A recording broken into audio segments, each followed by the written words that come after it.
أفلا ترضون أن يذهب الناس بالشاء والبعير وترجعوا برسول الله إلى رحالكم? Does it not please you that the people leave with their sheep and their goats, but you leave with the messenger of Allah? Doesn't that please you? That the people leave with their sheep and their goats, but you leave with the messenger of Allah sallallahu alaihi wasallam? Doesn't that please you? Just in line with this, brothers, remember the incident when Asma, Allah Akbar, she's one of the greatest inspirations for any woman and for any man saying that, of course. Asma bint Abu Bakr radiallahu anha. She was that on the Nitaqain, she was one of the two waist belts, because she was the one who protected the Prophet when he migrated from Mecca to Medina. And she was a small girl, the daughter of Abu Bakr radiallahu anha. But when she became old, an old woman, she became blind, right? And her son Abdullah ibn Zubayr radiallahu anhu was in a political conflict with Hajjaj bin Yusuf al-Thaqafi, this tyrant. And he killed Abdullah ibn Zubayr, and he cut off his head and he hanged the man. He placed him high for all the people to witness.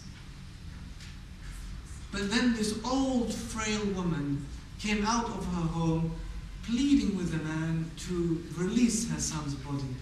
And Hajjaj is mocking her and says, "Ha ha, are you the one they call that on the Nitaqain? You're the one of the two waist belts?"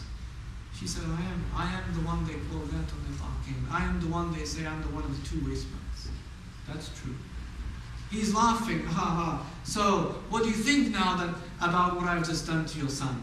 What do you think I've just done? What do you think about that? She said to him, "You know what I think? I think you're so cruel, you've ruined his dunya.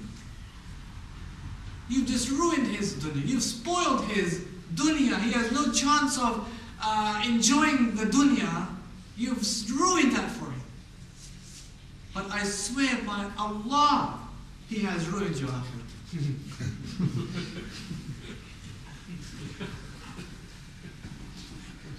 Isn't it? But I swear by Allah, he has ruined your akhirah. أَفَلَا تَرَضَوْنَ أَنْ يَذْهَبَ النَّاسُ بِالشَّاءِ وَالْبَعِيرِ وَتَرْجِعُوا بِرَسُولِ صَلَّى اللَّهُ عَلَيْهِ وَسَلَّمَ? Does it not please you that they go with their sheep and their goats, but you return with the messenger of Allah sallallahu alaihi wasallam? Is it about the dunya? No. It's about akhirah. And you can't get to the akhirah with your sheep and your goats. But you can get to your akhirah with Rasulullah sallallahu alaihi wasallam. يا معشر الأنصار لو سلك الناس شعبا وسلكت الأنصار شعبا لسلكت شعب الأنصار. If the people took a path and the Ansar took a path, I will take the path of the Ansar. O Ansar, the people are my outer garment, but you, O Ansar, are my inner garment. O Ansar, O Ansar. And they began to cry and weep and cry. رَضِينَا يَا رَسُولَ اللَّهِ حَظًّا وَقَسْمًا يَا رَسُولَ اللَّهِ. We swear by Allah, we're happy. We swear by Allah, we're happy. Brothers and sisters, remember the favor of Allah upon you. And the favor of Allah upon us is Islam. That we can actually fast. And we know why we're fasting. And we know why we're worshipping. And remember that our iman is not something that stays in one place all the time. It can't even be except in very isolated, rare cases when Allah's mercy descends upon a person that he has the same amount of iman that he had in Ramadan. But naturally, and otherwise, and even for the Sahaba, their iman was in one place in one time and another place in another time. In the hadith, it says that the believer is like the plant. He sways from one place to another one. He's like the plant. One way his time is there, one way he's there. Sahaba, they complained, said, "Ya Rasulullah, how come our iman isn't the same when we're with our wives and children as when we're with you in your company? How come it's not the same? When we're with you and learning with you, our iman is so high. But when we're with our families and children, our iman goes down. Why is that?" He said, well, if your iman was the same at home as it is with me, even the angels will come and give you salam. But I did give salam to one person that I can remember, a woman, Khadija radiallahu anha. Jibreel alayhi salam gave salam to her, and Allah gave salam to her. The hadith in Sahih Muslim, Khadija came with a bowl of soup, and Jibreel came to Nabi Sallallahu and says, Ya Rasulullah, هذه Khadija قد أتتك. Khadija is coming to you. She has a bowl of soup.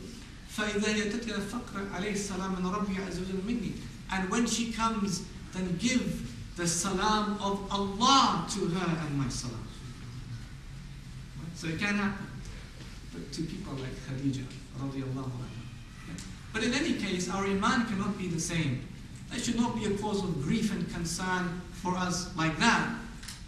Right? But we should be at some level, and we should remember that when our iman does go down, we have to have the confidence and the strength and the commitment and the courage to re-reflect upon those things that we've learned in Ramadan.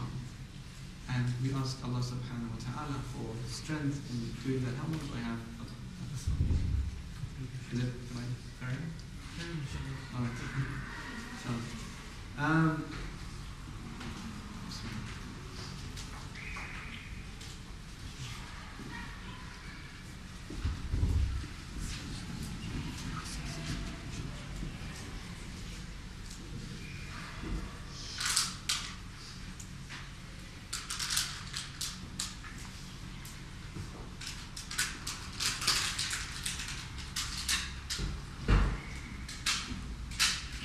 I think I'm going to end it on this point by saying that, brothers and sisters, one of the Salaf said, اتق الله في نفسك واعلم أنك خلقت وحدك وتموت وحدك وتحشر وحدك وتحاسب وحدك. Fear Allah in yourself, by yourself. Fear Allah yourself.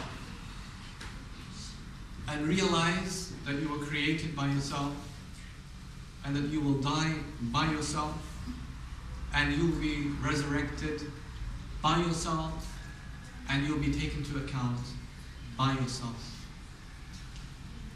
And I think one of the lessons from that is realize that we, every single one of us, has to have a care and concern about our own souls before anyone else's souls.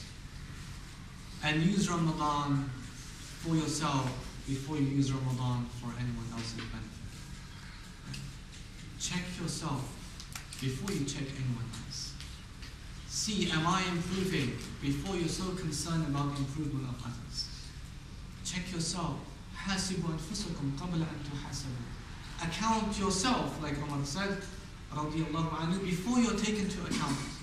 And weigh your deeds before your deeds are weighed for you. Remember that Ramadan is a time for good deeds generally.